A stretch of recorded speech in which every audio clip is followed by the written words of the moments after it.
the trumpet and loud let it ring. Jesus is coming again. Cheer up, pilgrims, be joyful and sing. Jesus is coming. Jesus is coming.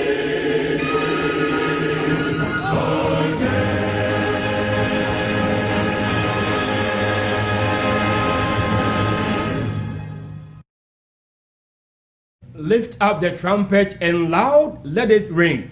Jesus is coming again. Say and the offer New York Times, say offer Time Magazine, say offer Associated Press, say offer newspapers ahodoa. Ensema omo keka no, ensema otia na wabamobu.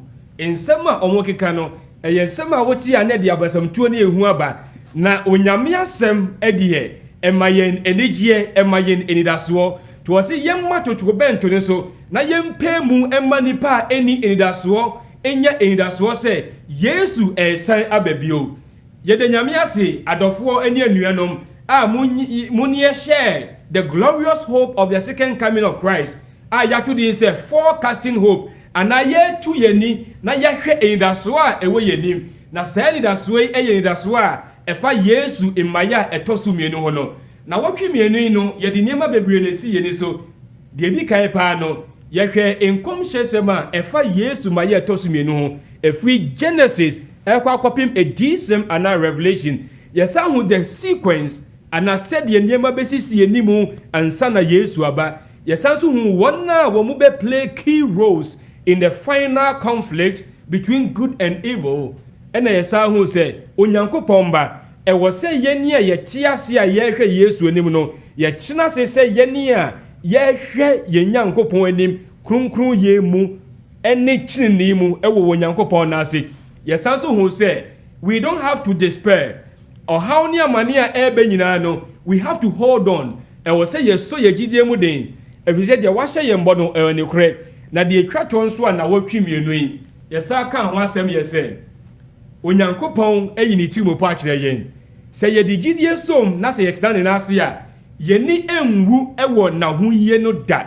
Oh, we will not hide away but ye di enigye ene be hia onyankopon ewo wim odofo a wotumi ene ye tu sa gene onyankopon onhyiraw onyame ontiu nanim enkyiraw na anamo a wotu no ensan wachi da sempo senka obesan wachi na ensam a wati no se wonfa ne serious a I want you to consider the message nyame edima yen ededie na in the light of the nyame edibe ma yen endedon munia wa hu peso besan wachi if say sa nyankopon ni chimu pa owofa ho no it will shock you, it will blow your mind. Now it's so good to say we can't even imagine it but yebehwe sa chimu pono na ahyeyende na yemfiri nyame na se ye share ye gene na se no day 1 day di kan ye hear prophecies of the second coming. Enoch how ye the seven from Adam omunyina pemu say Yesu ba ebepim Jonah na owo Patmos so how tiem say behold he is coming with clouds. It is our second coming no a real few we say bra and the deco no it is the heartbeat of the Christian's hope and no ne bo emma Christoni ni da so ahoden enti we hwe no ye tosumie no ye nyankopon no is never late. God is always on time. Enti your timeline from 603 BC nyame yi da ye kire Daniel in the book of Nebuchadnezzar no nyame ma ye hu de beto so akopim se Yesu beba. Enti God is always on time. And hu se ye betimi ewura sa kingdom yimu a na yahwe Yesu animu a the only way is Jesus oye the Son of God. Fa hu tu Yesu so tina Yesu na se na unye frimoto da. And esansusu say the Gentiles are not an afterthought. Amamemufo munye jiufo onyame gwini wo mo ho eye den no be part of onyankopon kofo. Oh it is say oye citizen what swear allegiance enti obi ade ho be hye Yesu ase na what submit to Yesu say wo wurade no waje nkwa in all your life no Yesu so suma honkronkron be china mu na obeye ne ba enti obi a enti wo say whosoever well obi a opebia no there is a privilege onyankopon kofo ye wo tamfo ba yehu na wɔtwe sɛ ɔtamfo a ɔyɛ bonsam no a ɔyɛ the dragon no obedi nkukuo. We know that na yehu sɛ ɔno kro ne ewiye oh inhyira nka Yesu din sɛ ɔno na ma nkonimdie ɛna yehu the identity of God's people. Minia ebra ye digumadi ko ewiye no.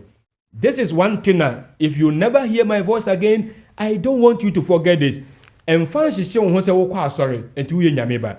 Edi sɛm nkɔmhyɛ Yesu no yehu sɛ nyame mma ɛyɛ wɔn a wɔtie Yesu da ase na otie Yesu ne die Yesu bɛka bia de wotie na afei nso no ɔwɔ gidie wɔ Awurade Yesu mo wɔde wɔn ho nyinaa to Yesu so in all their ways na Yesu ɛyɛ wɔn Awurade ɛne wɔagye nkwa wɔn na ɛyɛ Onyankopɔn ba. They hear God and they obey him.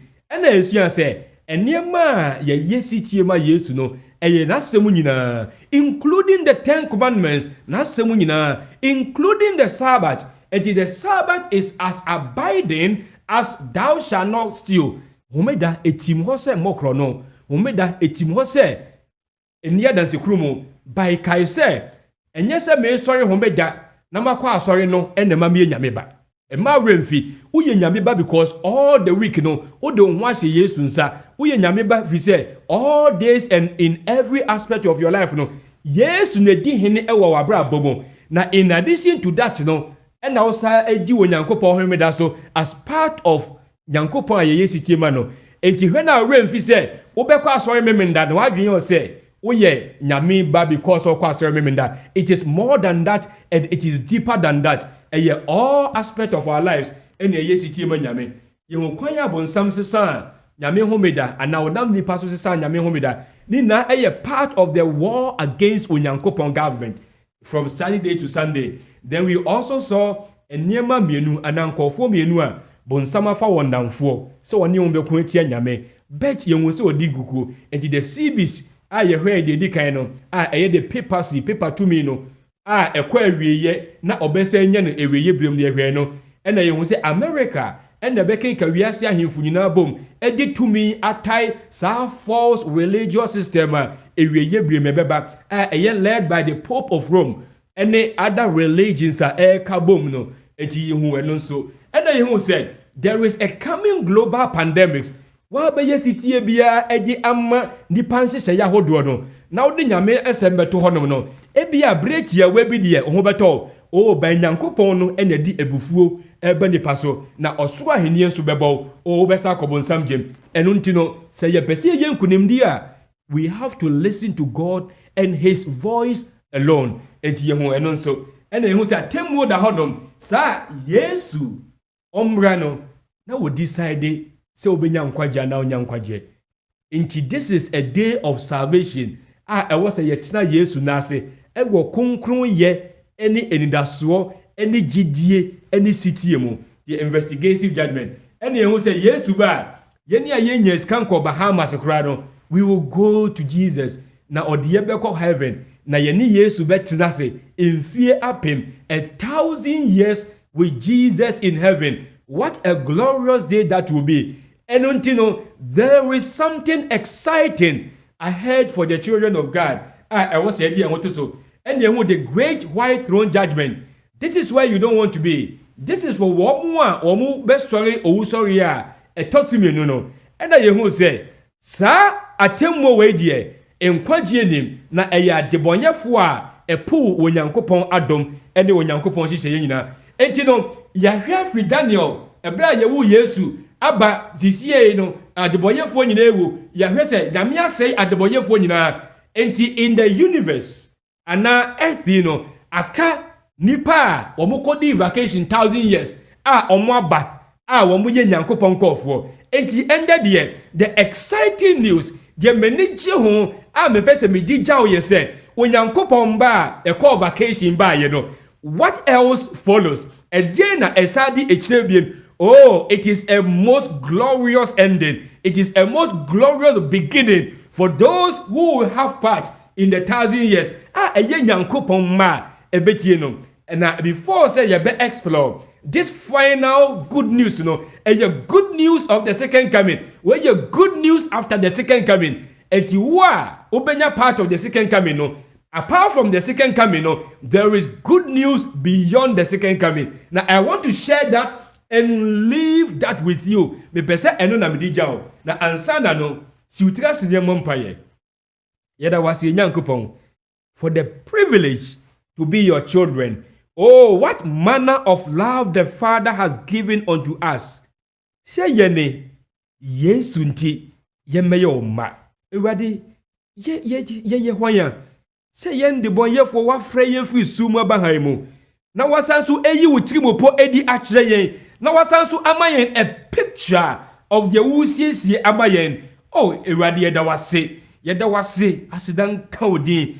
Ende de ewadi yegigie eni ya hotoso a ewo mu no. Sakura be peja na wasem ensan hyemo kena na enhye yegidie de na yenhwe onim no mba ye tosumienu no. Enti my Holy Spirit no emwe yeni na omwe yaso na omwe yakumemu na wakoanso wankasa ka die wasem pese yete ebeboa yen ema yeni da so ne sipi ewo Yesu de mu nti amen.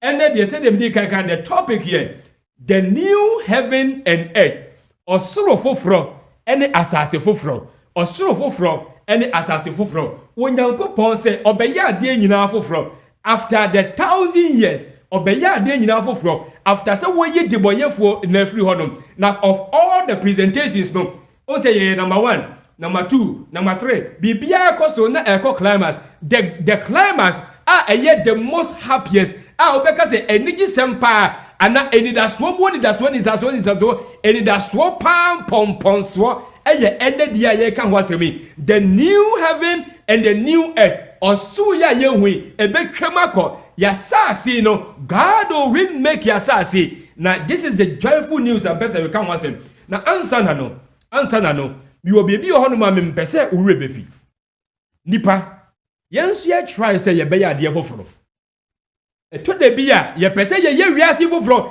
nipa nimdifo bebre apunyame eni nyame chimupo ya punyame nkwaje eni enidaso ode ama ye. We want to rebuild the world on sure footing. Ye pese ye di wiase no esi bebi a ye betumi aye wiase ye niwe be ende be mu ho niam mienu nipa attempt aya ye nyina no anye ye na enye ye na masanso ama ye hu Nyankopon so de any the glorious hope of the Nyankopon ediama nipa nyina. Na ma me shall say free World War 1. Me shall say in the World War 1 from 1914 to 1918 your friend said the Great War. Na sa Great War ba ye na entokwan bi a eye sa kesiye pa sa no ebi mbada eti bra World War ko ye no and ye double no say World War is the war to end all wars. Where ye kunwa edi ekun nyina be kwa wieye o sojafo no omo kunwa menemu diebgoni be ka say trench warfare ebi mu bebre hwe omo nkwa thousands and hundreds of thousands perish. Enti bia World War ko ye no ena nipa asema nipa kan say ebi mbebiem enti e kai pa say de ko wankrata carry the messages November 11 1918 where the Chicago Daily Tribune na nsema no mo kan say oh ya sign krata hodo a ti see the World War ne ko ana ko na wieye enti World War ko na wieye no ena ye say this will never happen again. Bibisa ensi biemu da enti ye be kwa ye be fa so a ebi nsi biem enti we had the League of Nations Geneva Switzerland say yes insane enema hodo but get this word because and the same way no me pese to otimye nipa say never again yankum tokwa never again yankum nipa say never again enti yakika ye ho abom League of Nations say ekun atisa enko biem na anche bia and a World War II ba ye. Now World War II there is much more devastating than World War I. And no be cool nipa kra as in World War II. Oh, how na nya the Führer. Adolf Hitler. Onim kofo ahodo bebre, toy nipa bebre ase. It was more devastating. E be cool nipa say ade as in World War I. Na eno so kwa wiye no. Oh, we sang the same song. Never again. E bin sibie.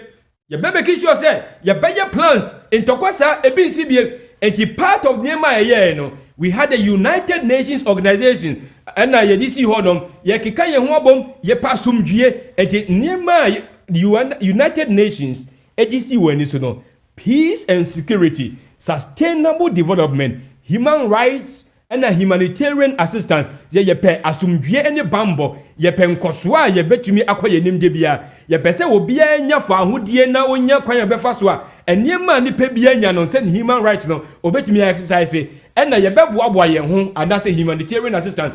Enti we ye nema ye di sie ni so oh boni bia mma biem na as a matter of fact no wohwe owre ya de oye se wafa sekan ena sekan no o bubu sekan no because sekan ye de ko enti o bubu sekan no na o de sekan no aye ade a wo de do a ebeyeye. And this imagery no is taken from Isaiah chapter 2 verse 4. Bible nika say a day is coming people shall beat their swords into plowshares. Ye befa ye sekan na ye dia dane ade a ye de ye afu ayeye. Now or say the nations no will not lift up sword against nation, neither shall they learn war anymore. And the way say in Isaiah no is referring to the Mebeka Hwasemi, say Radi Yesuba, G Ebesi, and the United Nations Organization, your fast hard say, Nipa, ye be build this hard no, na ya make sure say, Yen Kasa ye be achieve sad no, and it never again and a baby sabeba, and now Kum Baba, never again and Obibeka which them Sabium, and the idea there Bakukura see what say. Your friend, Universal Declaration of Human Rights. Ye be make sure say nipa bia o wiase bia no or one rights. And in Paris in December 10, 1948, and as a Universal Declaration of Human Rights, ye tintimu ye be make sure say obia our rights, obia basic rights. Ye man kwan e maninya the basic rights. Oh, yes, no, Universal Declaration of Human Rights, no, say, will be our right. Nanso, no, there is still domestic violence, because there is still oppression, there is still ye exploit to child labor, there is still a wariasia in Karasa line, a pediani umbedi. As a matter of fact, your ben 900 million people are. Every day, they are suffering from hunger. And you know, this was never again. No, it is still continuing. A come air to a come so a woody air to a woody so is here answer and is here so and Jinipa Bacope. Now a fat is Kenina. Now a non qua person with this Kenina. Na afufra ete amanieni or haumu. Enti dear. No, in the Universal Declaration say never again a child labor beto aso, never again a child exploitation beto aso no. Anya juma, and then so anya juma. And the other thing to us say genocide convention. Nipa or two and this in Kofobiso in Kofukobiso say you bet 21 was say. And they say Debbie, Mama Yanyasa, until December 9, 1948, and a UN and a United Nations General Assembly. The resolution your friend said 260 and also you this had here 200 your friend says genocide convention and the Charles says a year Juma January 12 1951 and he just had the wage that said and cotton shank of Kuobiso na en Torres how could I say and ya dear BCBM never again ye may be CBM and they did Tintimo and they did to us so one more or more year Ubeka said and young to four class to Diomu Jimo and not to and young to four Diomu Jimu said Ewiasia ye we no. Ye here say ye benya asumdwe. Ye here say ye ho betoye. Enti Michael Jackson. And you more year 1991 album my friend Dangerous. The track I was where track 7. And you nimun say ye or he heal the world, make it a better place. And now for you and for me and the entire human race, there are people dying. If you care enough for the living, make a better place for you and for me. Enti nipa including Amanyofo, Nipa, including Adwontofo, Nipa, including educationists, and now one more, or much idea, including philosophers. Yenina, yes, ye passum yepe on mine, any periasia, there will be no crime, yepe on mine, any eriasia, but be any hobby, and yes, never again, we will do our best.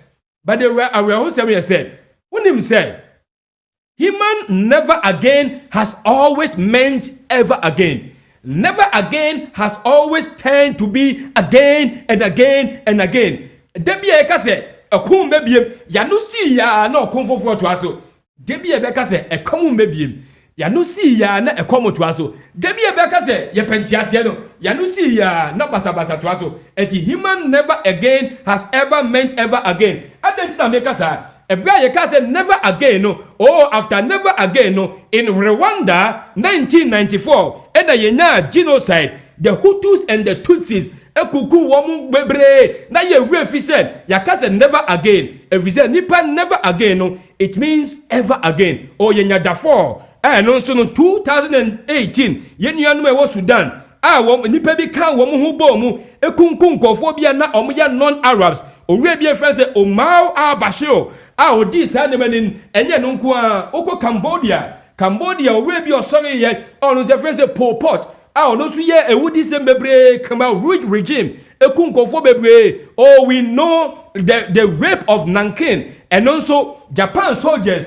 womu call China na omonso eye niema bebre kunku nipa bebre ewepu nkofo bebre ni nyina Armenia 1915 to 1918 Ukraine ye were the Holocaust ye were Bosnia 1992 and in 1995 enti ebra nipa ekase never again no ever again never again no never again enti nipa pese yenya oman nipa pese yenya ewiase bia wars will be over ewiase bia suffering will be over ewiase bia pain will be over but every time we say never again it happens again and our never again has always meant ever again and until some people have lost hope as we end the series here. And yet the second coming, he said, there is only one being in the universe. There is only one person in the universe. There is only Nipa Bakubia or not yet. When he says never again, it means he said never again. When he says there will be wars no more, it means that there will be wars no more. When he says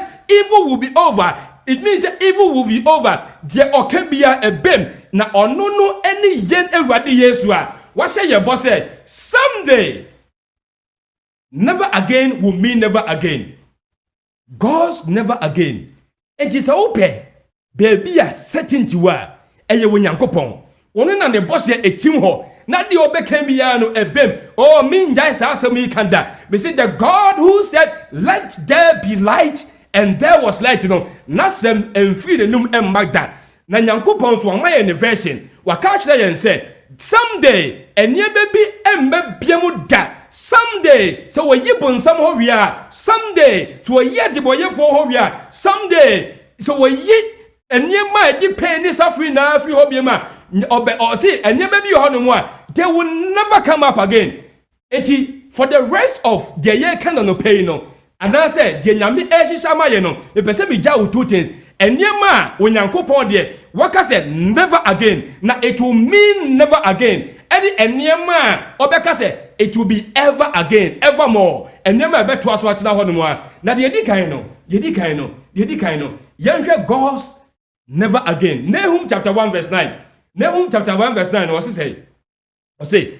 What do you conspire against the Lord?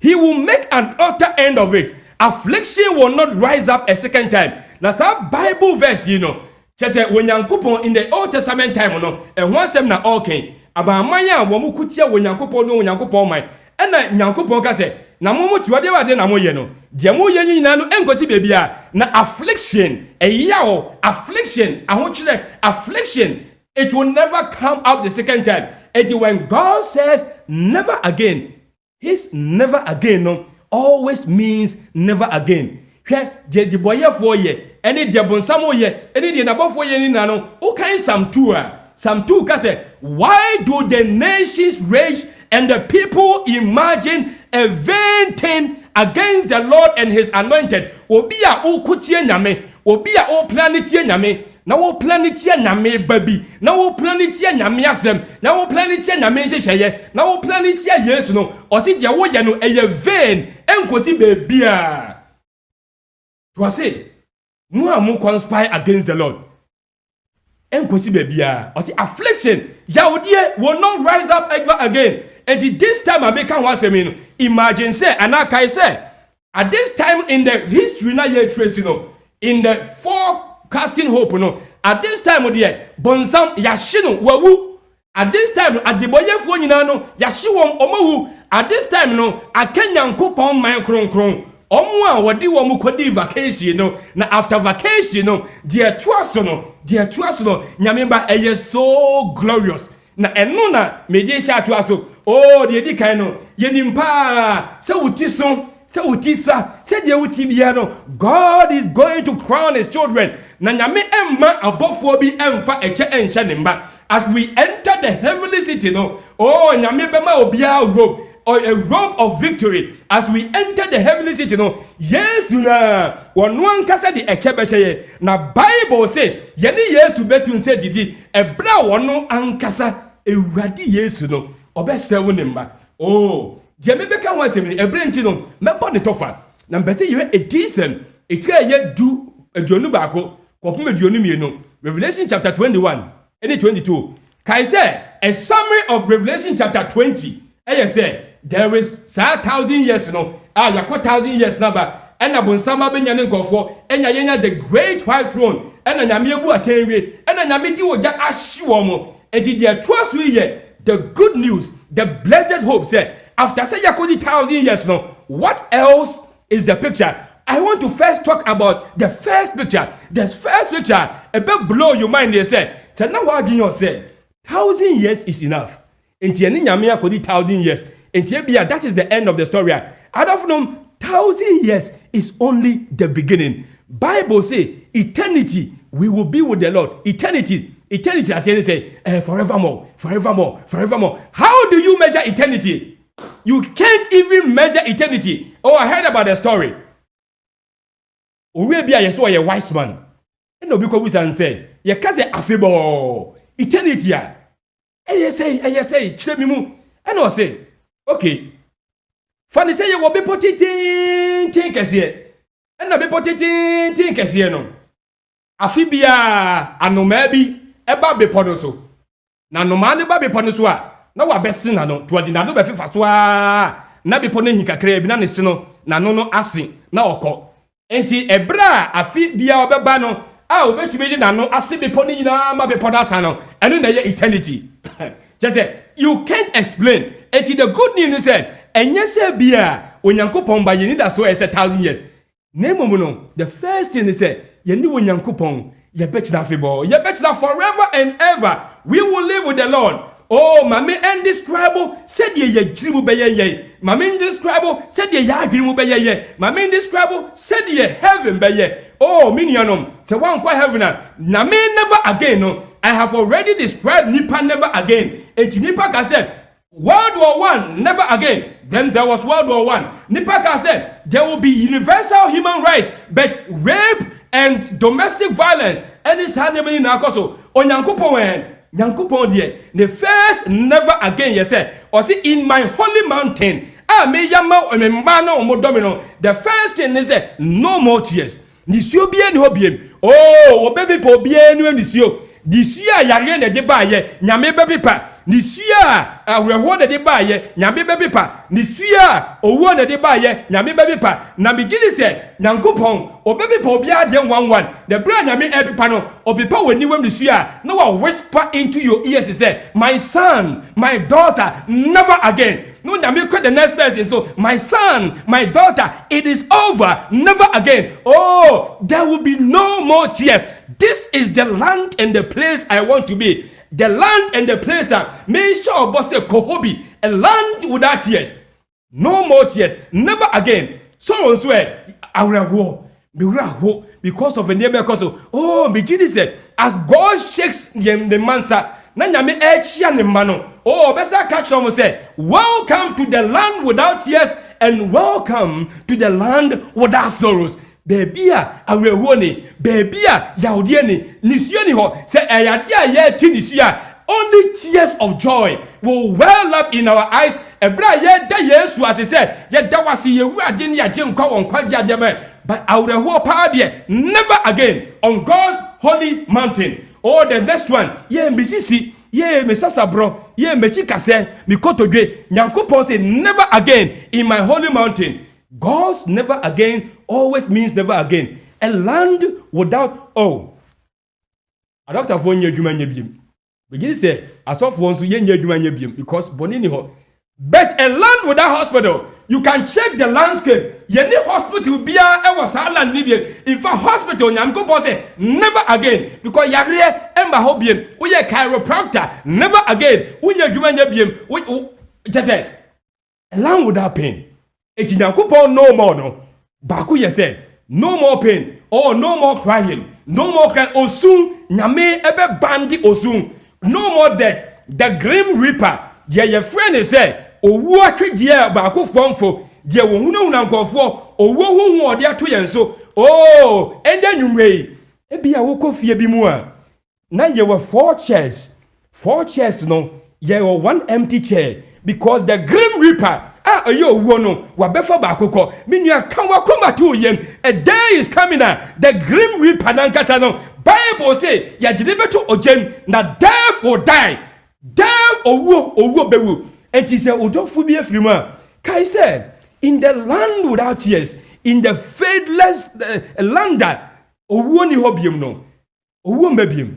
And I said, in the new heaven, in the new earth, when Yamin never again, he said, Owoni ho, that can you hobium. Young comma tribute to BM. We will only sing one tribute to our Lord Jesus Christ. Ye tribute to be redeemed nano, and a tribute of praise. Ye tribute to be redeemed piano, and a tribute of thanksgiving to our Lord Jesus. By yen tinisio and kind tribute to BM never again. Yen tinisio and kind tribute to a yasibm never again. These things nano, they belong to the lake of fire. Oh, in the land without tears. A land without a woe. Can you imagine? Oh, great is the Lord, and great are His plans for His children. Oh, one he'll be. Or see, Sanema will say, now your friend said the former things. A tramuko, they will never rise again. A bim bebium. Young one is soon be. A bim bebium. Young tin the pampa beam. A bim bebium. They are gone. Or say, a former things. Oh, first heaven and first earth. Or car in the order of a soon, a war, a mania, any yaudie, or see a trim. You wear it as well. Say yes, we pray. You wear it as well. Say this all day, it will pass away. You wear it as well. Oh, yes, and in the Boshemo. This is the land. Nanya don't qua. You want moral climate. Said ye chrono etie in terms of Subampemu and in terms of Adipemu. Oh, Bible say, you will not see and yama miki kensu ever heaven. Oh, a yadiani na became obio ye for the fearful will not be in heaven. Na enye fearful say, me who kakai na bigane. There be a hufu uncle heaven no. Eye obia, what tin yamiasem. Na obetua namuama nyamiasem no. Osuro se obetua namon ama nyamiasem. Ebia osuro ahotre. Nipa bebre ho no mo a ahokyere nti no ahokyere wo ho be kyere won kakra bi ewo enna ena se yem kwanda yimu enti wa hwe omko heaven nipa bebre ho no mo a they cannot sacrifice comfort na omo nkyere nyame na ase enti ahokyere kakra bi ba oh they fear ahokyere na they sell their birthright die nyame de ma ye no na ya ton because of ahokyere kakra nipa bebre ho no ma yenim no kura pa but we don't have the courage to do the right thing yenim no kura pa but we don't have the courage to live the right way eti yabeye ehufo sa ehufo ni nyina no never again wo mo nkoso biem and they will not be there you look for them but you not find them the unbelieving what tinya miasem ba wonjindi na kumemu to de bia dana no by na kumemu wapo oh abominable nipa ye abususem nyina emba hobi etinya miasem so atua nipa omoye ewudifo never again there will be no more whoremongers dwamansem any efinsem any nipa wode won wako frasa anyame nyina no womo emba hobiem na kai say just before we get to the promised land and send Israel for ebe cross Jordan no enna bonsam koma Moab for ma edi just before say yes beba no edwamansem any efinsem ebetia se tebebre by kai say sa kura yekoyi edwamanfo ni hobiem edwamansem ni hobiem Bible say all whoremongers efi any sa anyame nyina no ebi enko hobi oh what about sorcerers abeisem any monsamsem nyina no ojemu enebeka enti obi aye baifo a wonya wadwen so obesista obi ahunhunfi and our team, when you watch this, meaning you don't have part in God's glorious holy mountain. Ubeka bonsam jem only on master. Abefo nyina master any bonsam. Ahunfi nyina master any bonsam. Ahunfi enter the lake of fire. And to be a bonsam hunfi ti umuno. Se nyame ansesa wa, you will not have part. E was how krokun kwemo na dia beisem e dia hunfi sem abeha nyankopon babiem. Never again. Abosonsum nyina e ma hobiem.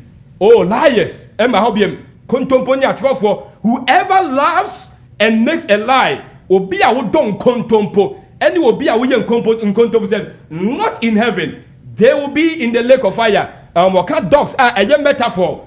Waka anything that defiles, a jebi e go hunfi. Mami emphasize nema wentwem. Na me make the positive things. A wo nyankopon.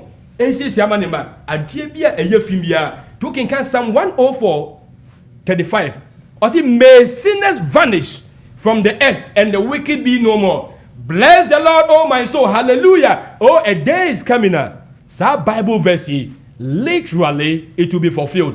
Who be here the bonye for? Now Bible say, who want the bonye for Chinabia? Because there will be never again. Oh, minu die minu se be pare. Because nyamia deniti mpo dia kire. Sana Isaiah chapter 52:1 and also eka. What about the physical climate? Say in heaven, be in terms of the physical climate. Eye nigisem yedi kan pa no no me ema eno de banchise for ma emmo no me ni hobiem no me akaya sasi no me ni hobiem and every trace of curse bonedia bano it will be gone forever, gone for good. No more curse in this land, no more. Like Bible say kania yesu eni yenyankopon kasa ene be ye kania. Oh moon, or see there will be no more moon, or say no more sun, or say no more sun now. Just my young say the light of the city and or no need for candle because the one now or yet light no. John Cassett or no the light now according to John chapter 1 no, he himself will be there. We will not need sir and never win now. So all these physical elements in now another interesting thing. It is our 21:11 he said, or see it is having the glory of God, and her light was like unto a stone most precious, like a jasper stone. Or say light, you know, it is a boba be a emerald ana enwenipa ana precious stones be a emerald. We can't even imagine how that will be. But great is our God, and his promises are sure. No more sea. Bible see epuni hobio. Ebi mu ka say epuno ejina homa or how I not a metaphor. But said the Bible can know. Is it possible say epuni hobiem? It is possible. It doesn't mean say insuani hobiem. Because we see a better rivers to honor. It is possible say there will be rivers, but there will be no more sea. It's possible. And I say it could mean that say the Bible no extra year no. Oh, what was what? There will be replacement instead of owuono eye enkwatenten forever. Oh, instead of boneno eye chinene enkwa forever. Instead of nisiono eye eniji enkwa forever. Instead of pain just yaudie no eye only inshrankwa. Instead of ahunhiehia no eye plenty. We have more than what we can enjoy. Instead of trouble no eye peace. Nyankopon asumdie ana nyankopon shalom. Instead of say yeni nyame ntembetete no yeni wo nyankopon betina da never again. Oh, religious climate in swear temple be any hobim. Every say Bible say yen nyankopon nankasa God himself will dwell with us in the Garden of Eden no na nyame ni depending komo tibua ni paye bone no in Exodus chapter 25 okay kan 8 and 9 na nyankopon ka say I still want to be with my children. To say make me a sanctuary. Munye china bia kronkron mame. Na me mechina mumu. Oh, jump back John chapter 1 verse 14 na. Or say the word became flesh. Asam no be ye honam na be china yemu. Now with all the limitations no and the ebe musa. Now this time odie ye nyankopon no oni ebe china. Yesu ni ebe china face to face with Christ my savior. Face to face, I shall see him. Face to face. Yeni Yesu betina. A rabi or crown you may be a friend of Fanny Crosby. And I see will be catcher and say, and ya me yapa mouse say, when you fra. As a Fanny Crosby say, that is a dear one no en had no ketua bakokra. Nadia, Nedije Hoya say, someday say yesu ba the first face obehu the face of Jesus. Oh, what a glorious day that will be when we see the face of Jesus. When we see yebusa yesu say eje na ma obewuje yebusa yesu say how did you construct heaven? Yebusa yesu any question imaginable we will yeni yesu bechna. Na me person who said heaven is a physical place. A place that he said you will crow said the Bible are describe no. Now the more I read about when your Bible describe heaven no, the more na me conduct some nimbi. But me share some of the things. You did kind of the tabernacle of God will be with us. It was God himself shall be with them and be their God. The distance will be no more. When Yankopon ebechna yimu, na yebe Yankopon kofo. O te disem kase, he that overcomes shall inherit all things, and I will be his God, and he shall be my son. Osi die odin konim no. Oh, obedi ade nyina so ana obenya ade nyina na meye ne Yankopon na me nso wayami oba. Na yenhwe city no. Yedi kan pan Bible say, city ne tisa ayefro ayahyehe. Ayefro bia no, it is best of the best. In fact, it is the best day, maybe the best day in the life of Ayefrobia. To was washishe krono, it is Ayefro. The krone ba, to say Ayefro, Ayashishano. Come, fe. Na uhe kwanya krono city ya. Krono nyamisi siamaeno. Or see krono a square, and I say a 4 square. And you know, oh, the young funny paddy kwanya example. So we create that whole come. But when you look at the description of the city, none of these things come close to the city na ye kan wasem no. Oh, ti we nyina ye nkura hodo nipa de ne nsa build na wo de compare the nyame esi ama ne ma we nyina no it pales into insignificance. Eje kete na nyame de ne kokroko na wo hear the size of the city.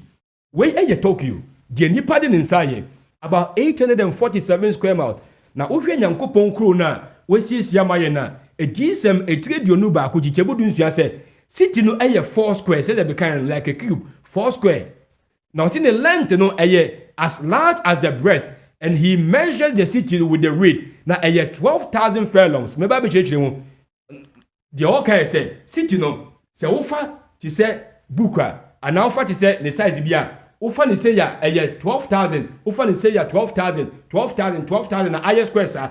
And then the tintin will say no, and also 12,000. And he said, open a picture, a baby say a huge city. Now, 12,000 furlongs, no, and a bare 1,500 miles.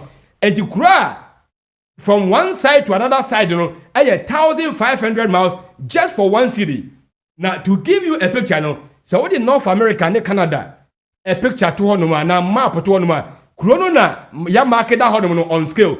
And it is the size of 12,000, and I said 12,000 furlongs, and I said 1,500 miles from this end to that end to that end. Just say a very, very huge. Across states I would do Canada, and this is just the size of one city.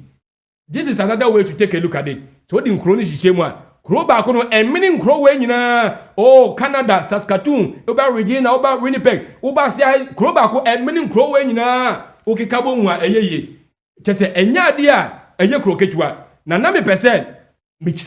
How do I describe this? Now another way to look at chrono size, I said, city here that way. And he said, who drive from one side of the city no to the another side, the same city no from one side to another side. Now say, all drive 50 miles per hour. 50 miles per hour. Now say, unto gas, unyina, unyahwe, and once all drive 50 miles per hour from one side of the city to another. Uber drive 30 hours and send away to the other side. Imagine a city. I will drive just from one side to another side of the city. No, I will no. And better you bear 30 hours. So all drive at 50 miles per hour. That's the only increase now. Maybe now the old drive on 10 and the old drive 70 miles per hour.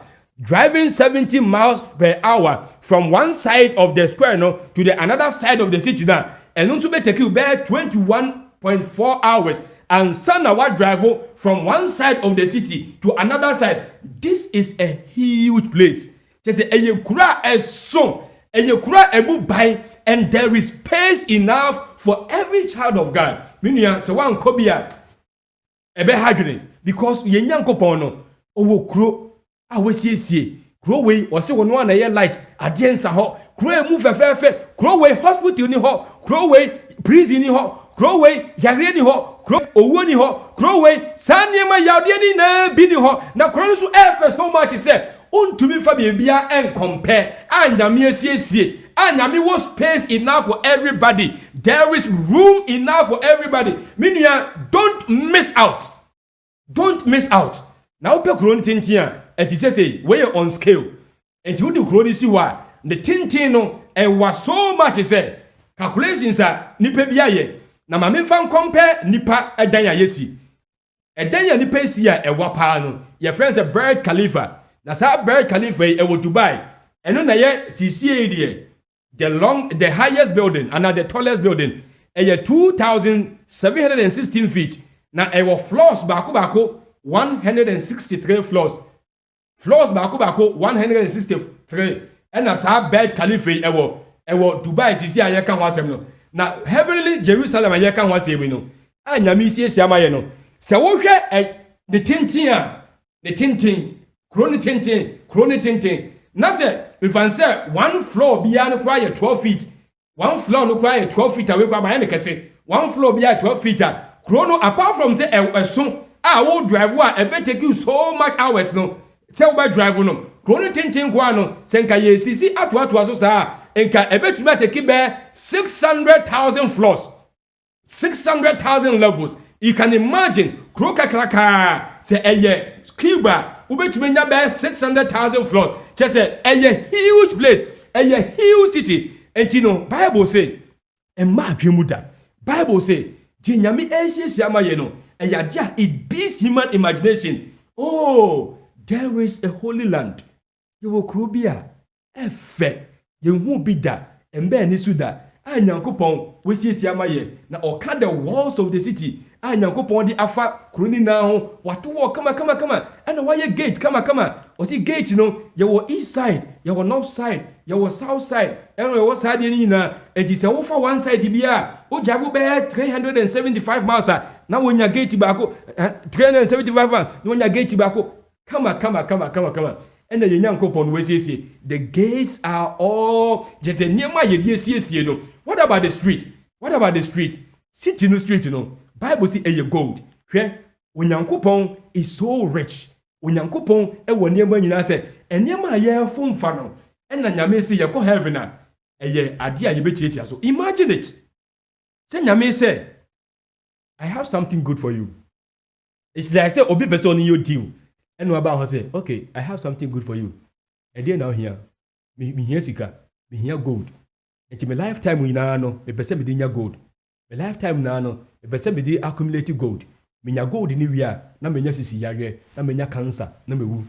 And then I may say, let me make a deal with you. First of all, me do beko krobi mua. Kuna me do komono. One, gold na o pen no now do lifetime open na no. And near my pa me de ma no. Gold ndi emu kitwa and the gold dia ubechichi aso for the start. Then you get the name me de ma cancer ni hobby sisi yage ni hobby and then dia benya ne no unya kura no wase wu but dia me deal am pese me ni say corona me de ma no cancer, no yare, no diabetes, no bibia, no owo, you will live forevermore. Dia esumo powers asasi no ubechichi aso ho. You can imagine dia esumo a nyame eyamaye minia. A worth the a street of gold. The Bible say, and the 12 gates were 12 pearls. Every several gate was one pearl. Street in the air, pure gold. Now say a transparent. And then you go to Tuntumibio. Ya konane ansana ye or see gold that we man when him them. Pure gold. Now the for gold didn't want. A ya amazing he said, you bet you gold so. And it is so in the street. The walls of the city in swear. Bible can the walls of the city home. And so what in when the park and in your park and the walls of the city no or say clear to say crystal. Now the foundation so Bible can was so many precious stones, jasper, chalcedony, emerald, or can never be beryl, crystal process, emeritus, Justins, any enyama, a big grandpa, ye who be that. Now, your friend is a who thing, and you're ready, and you're precious. By the way, a be honoma, I describe some of the things that you who are around the throne of God. God is so good, he said. And there may be a kind of way, or to be a city for Menomiano, face to face with Christ my Savior. And yes, you be keke, but all ye crua air far, crua so more. Every dimension, everything, piano, and ya dear efe. Oh, Bible say there will be a river. Now you'll see your river of life. Or see a pure, a crojin. Now, sa river no entisa as is with you. A polluted. Now you see your tree of life for honor. Now get this. Or see your tree beer. Diano, a bear 12 manner of fruits. Now a yode have fruit every month.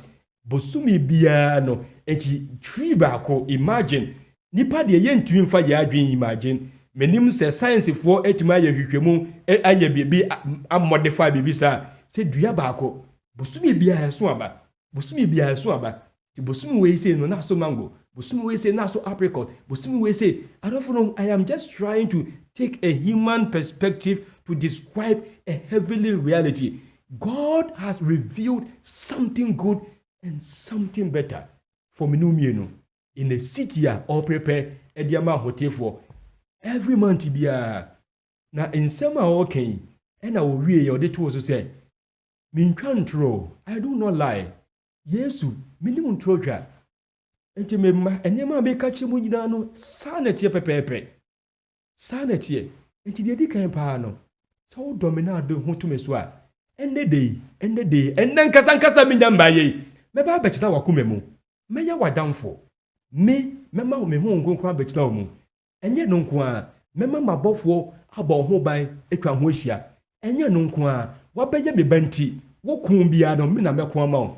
And yet no qua, what bay be bentino, baby abecobia mecahon. What bay be bentino, Joe be me provided. What bay be bentino. Se passa o co e sum kebi mua. What bay me bentino, me no befa e sum kebimo. What bay me bentino, se passa o fa in casemua. Mev tamu wesimin sayemo, na bedua fan caseyemo. Etina me me person who said, so the homa Yesua. Even in this life, and sana Yesu Babaquano, there are benefits in this life, and sana Yesu Babano, there are good things in this life, and sana Yesu Babano. So when Yamina one apem nam in this life, and sana Yesu Babano. Say what the woman Yesua open some and in a pound for and in a tomb for but they cannot touch you because a greater than their power is with you. And let's even forget about heaven for a moment. It pays to be a child of God and a true child of God. What's my cow? Oh, I'm a young man cow or how my cow a side benefiter we begin to enjoy on earth when we serve God with all our heart, when we love God with all our minds. Oh, midba, miniano. Yampe we na die nepe. Na Yesu kase meye sa na manyina ma no. E no kase, so wo de ho ma me a. Na so be me ba. Apart from say in this life, me ma sa benefits, you know. Or how ni amani bebe nyina no, be yiwe firi mu. Nanso se owo mpo ba na akoda me ba emane how every say a day is coming out. Oh, I will call forth omo wuwu na omo wuwu a me nyina no baby obuhye bia no they will hear my voice because they know me. Omo ti Yesu ne every say omo ti ase no na omo nim Yesu ne adeboyefo nim Yesu ne enti omo wuwu a omo nsɔge because Yesu kasa enko nkwagie mu a omo nte de ko wuo mu ne de someday omo bete enti wose omo beti Yesu ne omo ti Yesu ni a yemu be sorry me pese wo twanin foni the glorious destiny of the righteous na se moti mo nam sorry a moni me baba baby amete moni ma be dia 1,000 years. Oh, 1,000 years no you can explore many things. 1,000 years no you'll be judges with me. 1,000 years no the angels will love to hear your story how you made it. 1,000 years no just say I can't imagine. And I used to say enya no nko a 1,000 years ni wi a me be siesia asase na meyi bonsam afiri hodom meyi yare afiri hodom meyi sane meyi na afiri hodom na se no so bi wi a krokunkuru amasa siesie no me diamma mo monfa na montina sa krokunkuru nim name of no me kura so me nemo betena.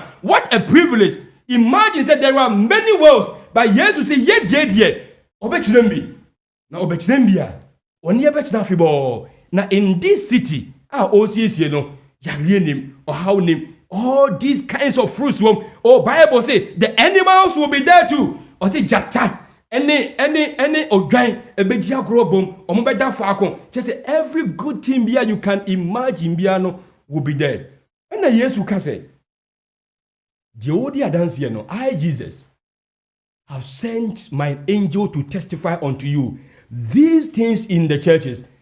Was it Jesus min control na nsema mi kan no me na masoma mabofo say ombe in the din kire me na me ye David hini no the bright and morning star na Yesu wie no and you made the Yesu kan say the spirit and the bride say come and let him that heareth say come and let him that is attest come and whosoever will let him take the water of life freely. Minia, pretest na da hono no.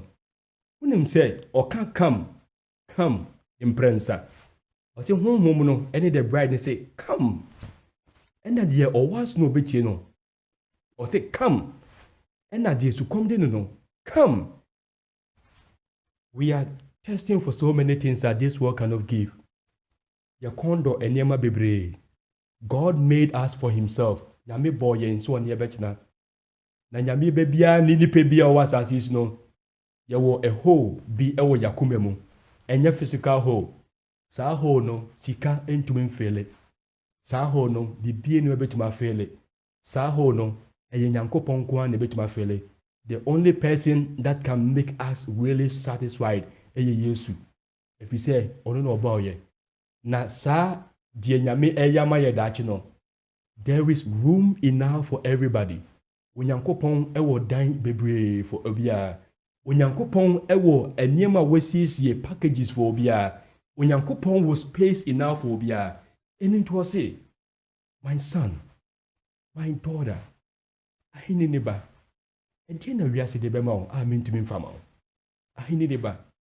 Ejena bonsam betumi dia march my plans for you. Ahini neba. Be truthful say, come.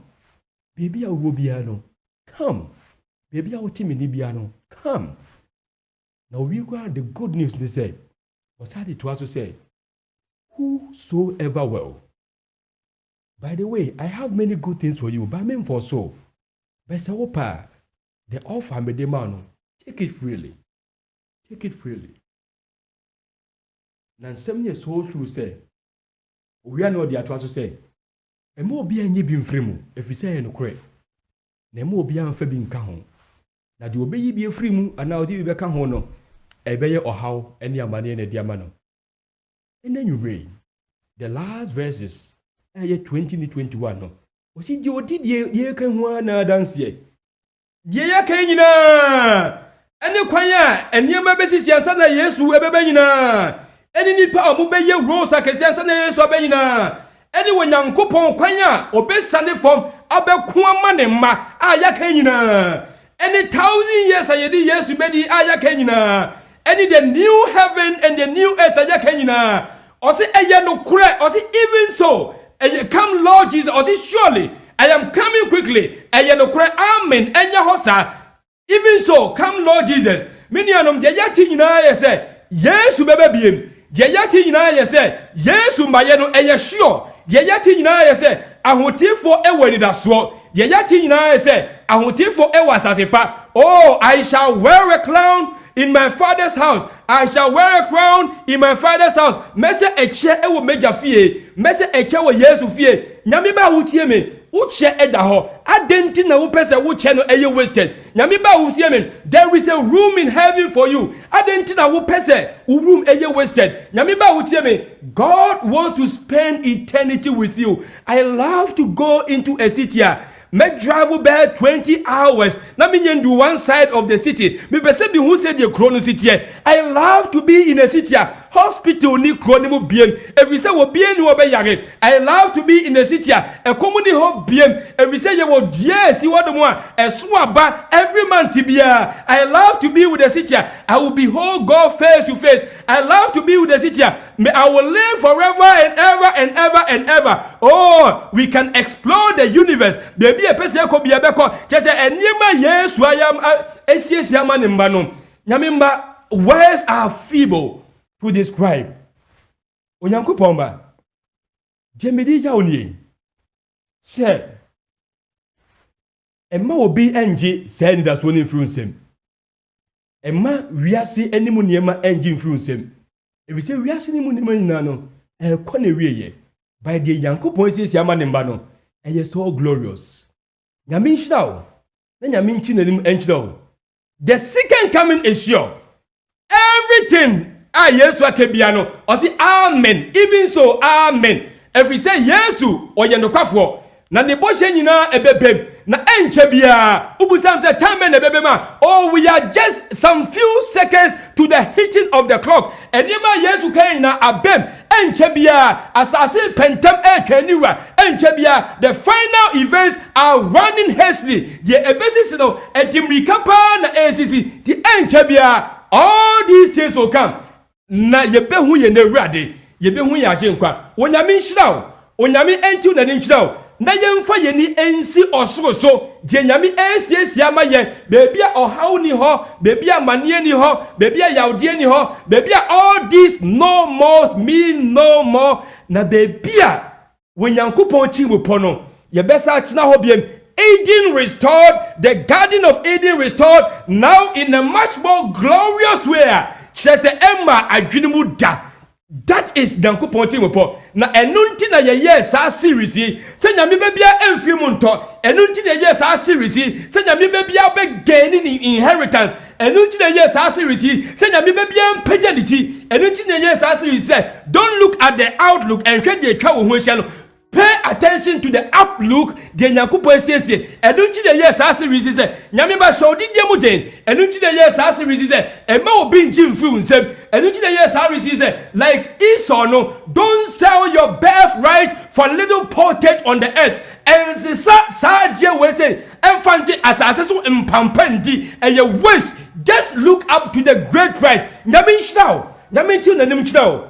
And we are Midimasa Query. There is a last chance and a last privilege for baptism. You have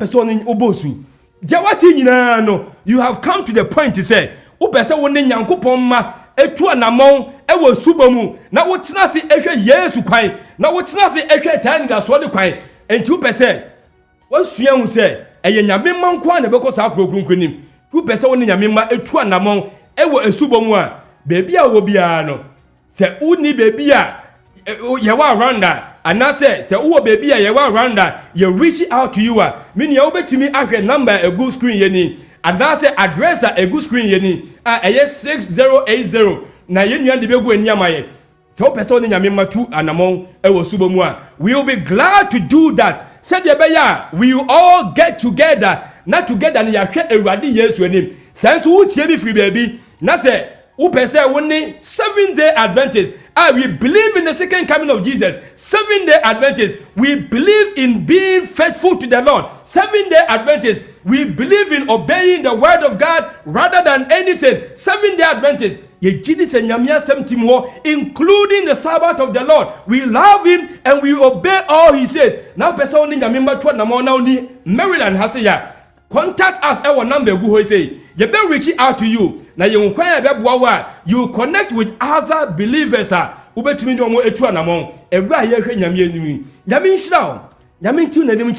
Oh, there will be joy when the work is done. Joy when the reapers gather home. Okuyafo ye juma opon nyamemba so gyidie mu den okuyafo ye adwuma opon someday ye be pon afiri yare mu okuyafo ye adwuma opon someday ye be pon afiri yawo mu okuyafo ye adwuma opon someday ye be pon afiri asase esum kabi mu okuyafo ye adwuma opon someday ye be pon akofie okuyafo ye adwuma opon someday yesu obeba asase so obeba be pon ye brand to be cat. Nebeka say, Lord, this is our God. Ye nyankopon ye, ya hwenanim, when ye need us for this we move on day by day. When ye need us for this we don't give up. When ye need us for this we hold on to Jesus. When ye need us for this we don't look at things around us. When ye need us for this the world may think we are mad and stupid. When ye need us for this the world may think say ye yankwasiafo, but yesu mu ye nim de yagidadi na ye nim de yekutem. Wonyame nhyiraw,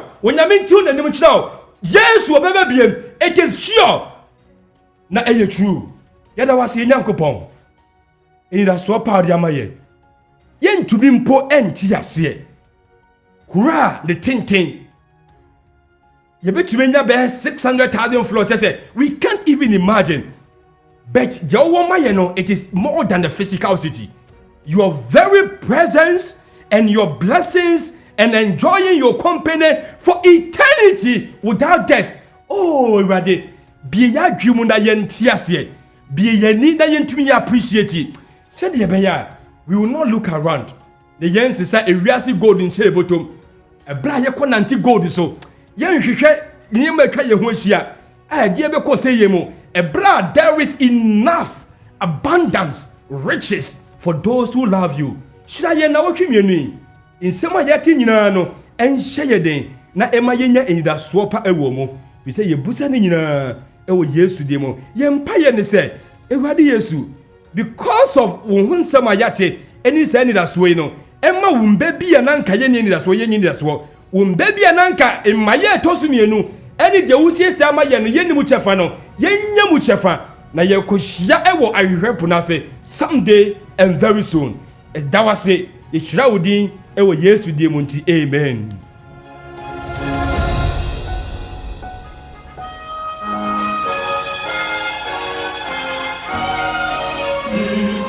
From men, how they breathe.